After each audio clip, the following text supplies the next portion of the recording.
Hello बच्चों। आपका स्वागत है हमारे यूट्यूब चैनल में। और आज हम पढ़ाने वाले हैं आपको बहुपद। ठीक है। हम 10th क्लास के लिए एक सीरीज स्टार्ट कर रहे हैं जिसमें पूरा मैथ कराया जाए। तो बच्चों ऐसा है कि सबसे पहले समझेंगे कि बहुपद क्या है। जैसे यहाँ पे 9th क्लास में आप पढ़ ही चुके हैं बहुपद क्या होते हैं या फिर बहुपद को कैसे पहचानते हैं। जैसा कि मैंने बताया कि बहुपद को कैसे पहचानते हैं या बहुपद क्या होते हैं, ये आप 9th क्लास में पढ़ ही चुके हैं। तो अब तो सबसे पहले समझेंगे कि बहुपद का व्यापक रूप क्या है।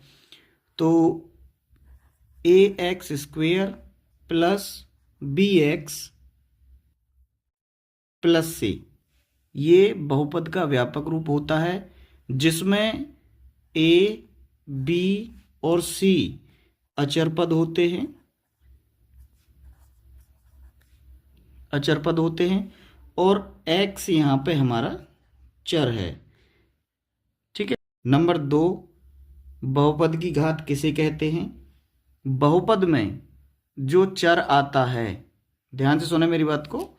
बहुपद में जैसे यहाँ पे कुछ नंबर लेता हूँ मैं, 5x square plus 3x plus 2, ये एक कोई बहुपद लिखा है मैंने। इसमें जो चर है यानी कि हमारा x है, इसकी मैक्सिमम घात को ही हम बहुपद की घात कहते हैं। इसका मतलब ये हुआ कि बहुपद की घात इस बहुपद में 2 है। समझे जी। नेक्स्ट पॉइंट लिखा है रैखिक बहुपद। ऐसे बहुपद जिनकी अधिकतम घात 1 हो। ऐसे बहुपद जिसकी अधिकतम घात 1 हो। एग्जाम्पल के तौर पे आपके सामने मैं कुछ लिख रहा हूं, 5x plus 3 coma 4x minus 5। इस तरीके से इसमें जो चर है, इसकी जो पावर है यानी कि घात, मैक्सिमम घात 1 है, उसको हम रैखिक बहुपद कहते हैं। नंबर 4, चौथा पॉइंट ये है द्विघात बहुपद क्या है। जो सबसे पहले हमने आपको समझाया कि बहुपद का व्यापक रूप एक तरीके से हम कह सकते हैं वह द्विघात बहुपद है, क्योंकि इसमें चर की घात अधिकतम 2 आ रही है।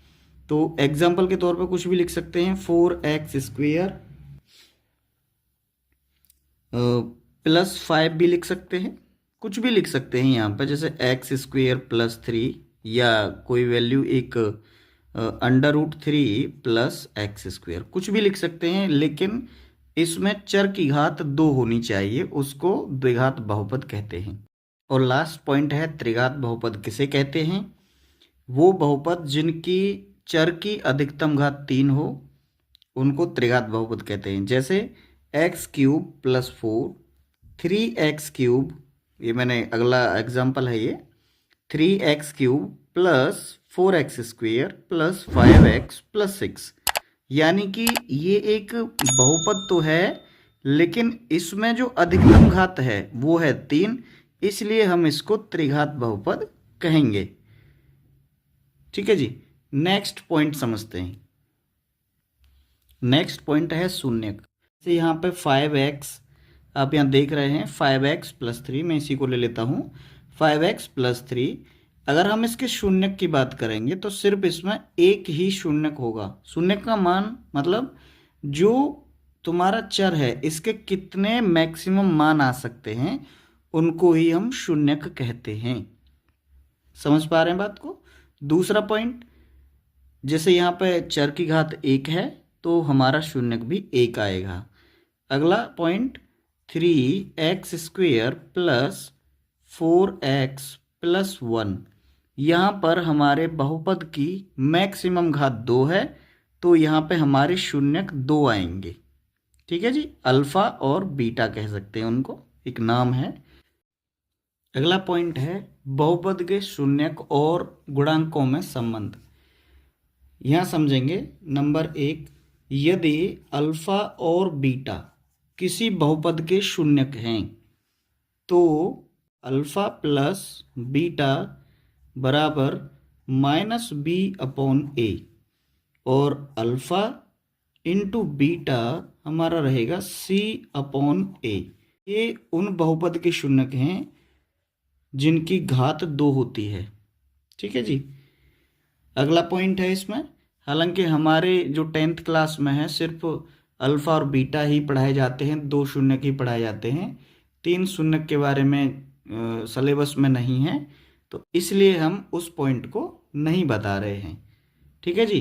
तो हम उम्मीद कर रहे हैं कि ये थोड़ा सा जो बेसिक है इस चैप्टर का, अगर आप इसको रिवाइज करके देख लेंगे तो और अच्छे से समझ आ जाएगा। ठीक है जी। तो अब हम एक्सरसाइज 2.1 स्टार्ट करते हैं जी।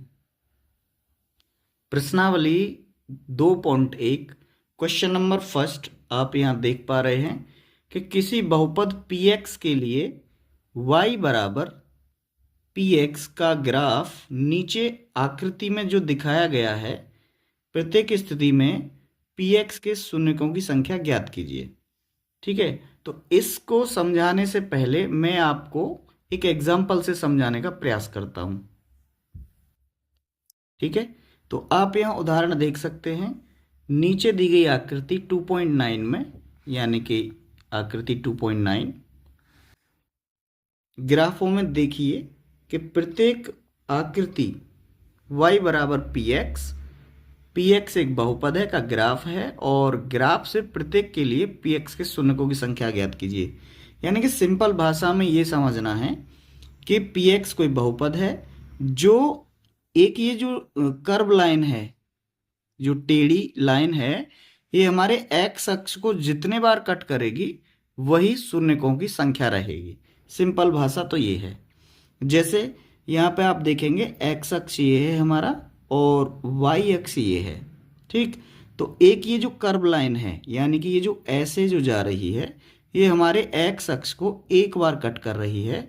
इसका मतलब इस वाले क्वेश्चन में शून्यकों की संख्या 1 है। इसी प्रकार क्वेश्चन नंबर 2 में देखेंगे कि इसने हमारे x अक्ष को एक बार यहाँ से कट किया है और एक बार यहाँ से कट किया है, तो शून्यकों की संख्या 2 हो जाएगी। इसी प्रकार आप यहाँ देखेंगे क्वेश्चन नंबर 4 में, मैं एक एक दो ऐसे समझा रहा हूँ। यहाँ पर इसने y अक्ष को कट किया है, तो ये हमारा आंसर नहीं है। जहाँ x अक्ष काटा है इसने, यानी कि इस क्वेश्चन का जो शून्यकों की संख्या है वह है 1। यहाँ पे इसने हमारे x अक्ष को एक बार टच किया है, तो आंसर 1 रहेगा। और लास्ट है, आप यहाँ फिगर में देख रहे हैं, एक बार यहाँ से कट हुआ है और 2 बार यहाँ से और एक बार यहाँ से, तो 1 2 3 और 4, तो इस वाले क्वेश्चन में शून्यकों की संख्या 4 है।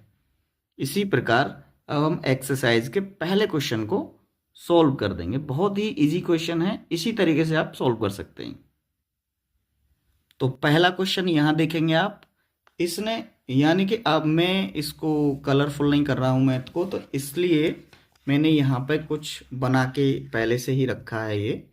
तो आप ये देखेंगे जैसा बुक में है सेम टू सेम मैंने वैसा ही बनाने का प्रयास किया है।